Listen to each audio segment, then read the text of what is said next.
My family demanded I cancel my wedding so my cousin could use the venue. I got engaged after 7 years with my partner. Nothing flashy, no flash mobs or fireworks, just a quiet yes and a lot of happy crying. We booked our wedding venue early, really early, 2 years in advance. It was a small lakeside place that only hosts a handful of weddings per year, which is why we locked it down fast and paid the non-refundable deposit.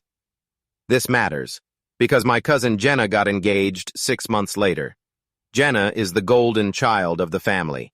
Everything in her life is meant to be, even when it falls apart. Failed business? Not her fault. Maxed credit cards? Temporary setback. Cheated on her ex? Self-discovery. At first, everyone was excited. 2 weddings. How fun. Then Jenna found out we booked her dream venue. She cried at a family dinner, loudly, publicly, said it was the only place she'd ever imagined getting married, and now it was ruined because I chose it first. I reminded her that I booked it before she was even engaged. My aunt said, "Well, you can always change yours." That's when I realized this wasn't a suggestion. A week later, my parents called me over. They had that serious tone, like someone had died or gone to jail. They told me the family had talked. Jenna's wedding date was flexible. Ours wasn't. Apparently that meant we should move ours.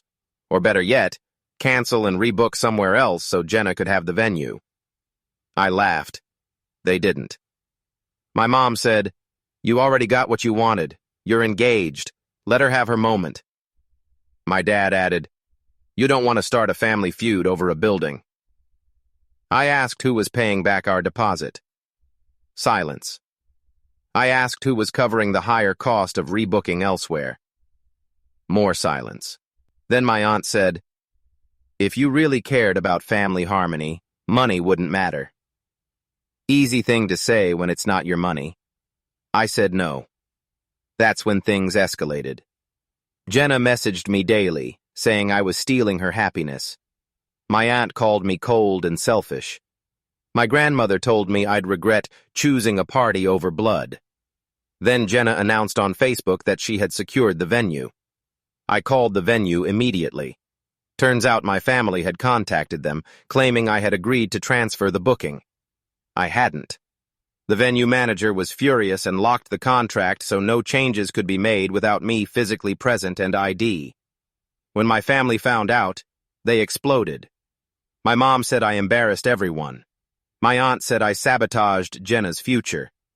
Jenna sent me a voice note screaming that I'd ruined her once-in-a-lifetime experience. Here's the thing. She eventually booked another venue, a perfectly nice one. But my family still barely speaks to me. I got married last month. It was beautiful, peaceful, drama-free. Half my relatives didn't attend. And honestly, it was the calmest family event I've ever experienced.